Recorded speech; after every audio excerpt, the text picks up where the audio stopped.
Hey, welcome to the St. Louis Syndicate. I'm Nate Blackstun. I'm here with Brandon Lewis. We're here to talk to you about some of our NFL picks very early in the week, and we'll talk about that too, being careful about how quickly you're actually making your picks in the week and actually taking all the information in. Brandon, some fun stuff this week, man. The games were crazy. We're going to get into how our picks went later on in this segment. But fun facts. The Giants are trash. For Highlighted. sure. Highlighted by Daniel Jones, who, since signing his contract, I read on Twitter, has thrown more touchdowns to his opponents than actually his own team. It So feels about right. that's fantastic. He feels like he's being indiscriminate with who he throws the ball to. Oh, it's brutal. It's brutal. There's several quarterbacks that are brutal. We could really dissect them all, and we might do that in a later segment. But you know that the Steelers, Brandon, the Steelers are the only team in the AFC North without a touchdown, and the only team with a win. Hey, W's are the only thing that matters up there for Mike Tomlin. Hey, and that's a fact. Tomlin's done it for years. He's well on his Yeah, way to another greater than 500 season. it's the only thing he's worried about. And the last thing we're gonna Detroit, man, the machine, Detroit, just mowed over in overtime. Just mowed them in overtime. It was fantastic. And actually, Detroit and Jared Goff only have 3 outdoor games this year.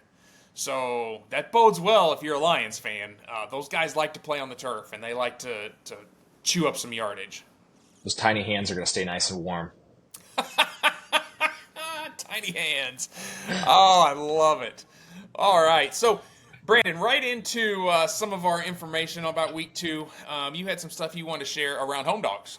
Yes, absolutely. Early in the season, well, and we can say throughout the entire year, a great thing to watch when you sit down and start looking at your lines. First thing is figure out who your home dogs are, because when these lines come out, you know that everybody's reaction is the trash teams are trash, and let's bet on the guys that won big last week.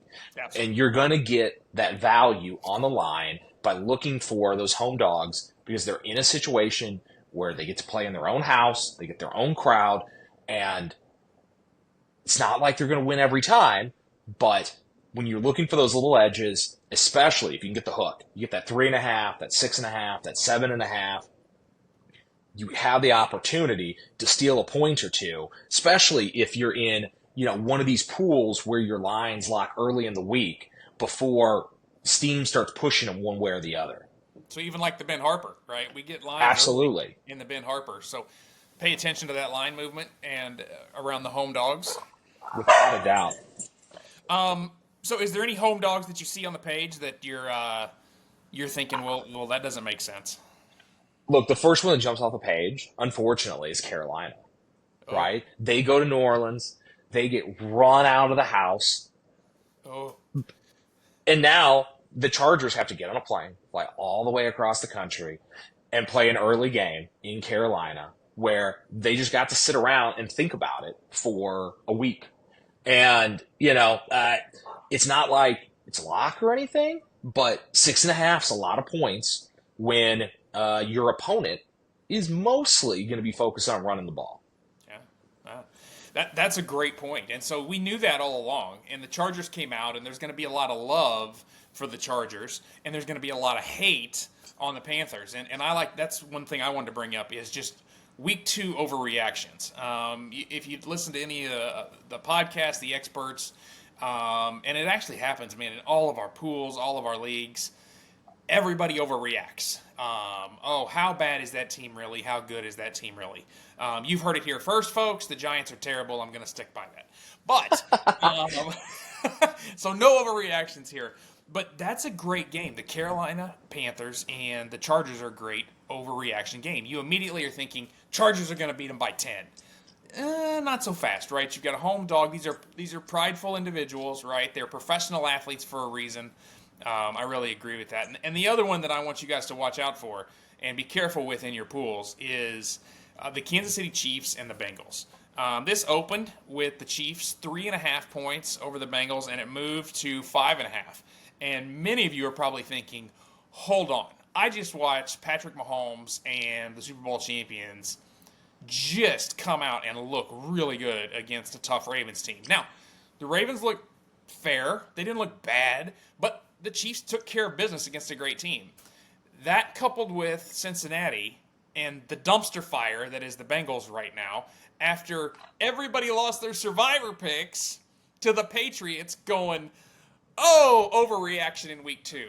I'm not saying don't take the Chiefs because the Chiefs are good. They should be able to handle this spread, but don't overreact. Maybe it's not worth 5.5. Maybe it is only 3.5. Maybe it's only 2.5. So, make sure that you're not overreacting, and that's kind of where we're at. There's nothing more that Burrow likes to do than win an Arrowhead. Oh, yeah, he does like that. That's one of those. He's going to empty the tank. So let's go and take a look at how we did last week, Brandon. Last week, we gave you guys the Chiefs and the Texans and the Niners. Wait, I gave you the Chiefs and the Texans and the Niners. Brandon, Mr. Ben Harper himself, gave you the Texans. The Jets, what happened there, Brandon? Didn't show up. Man, I was feeling so much better about that last night when McCaffrey surprise inactivated himself. And, man, if they just got pushed around all night. Absolutely. They got pushed, they were pulled, they were everything. And the defense was there, and Brock Purdy stood alone in that pocket and looked amazing. So San Francisco is who we think they are. To quote Dennis Green, we'll be able to go from there. This week, we've got the Bills and the Dolphins on our Thursday night special. Both of us have the Dolphins in this. Brandon, any tidbits why? I think when you dip below the 2 or below the 3 there, I think they got to warm up. They played slow at the beginning. They caught up to the Jags. They slipped by them. They did what they needed to do. And bringing the Bills in, the Bills are going to do their hey, we're going to try to push the ball and run. And I just think the Dolphins are going to go out there and whip the ball around. Yeah. I really felt the Dolphins were going to do that a lot to the Jags this week. I'm glad they came back, took care of business, and got the W for some of those survivor pool fins that I might have had. But I think the Heat will get to Buffalo. They have not been practicing in that heat. Even if they had their outdoor camp up in New York, it's just not there. Jacksonville was a little more adequately prepared for it. Buffalo will feel it, especially if they try to push, like you said. Some of these guys just aren't accustomed to that yet. So the next one, the Buccaneers and the Lions. Now, this is kind of an interesting one. Here's where we probably would have picked the Packers and the Colts to talk about, but we're not going to do that with the injury to Jordan Love. The Lions really, really, really brought it hard to the Rams on Sunday night, and everybody's talking about the darling Baker Mayfield. Why did Cleveland get rid of him for Deshaun Watson? Brandon, you've got Tampa coming in and getting the cover here at 7.5, 6.5. The line's sitting at 7 right now. I'm on the Lions. This is one of those instances where we talked about where you got to watch it throughout the week. This thing could move over to 7.5 and to 6.5 and to 7.5 and to 6.5. If it gets to 7.5, I'm probably going to be on the Bucs. Right now, I'm on the Lions. And if it stays at 6.5, I'm going to stay on the Lions. What are your thoughts, Brandon?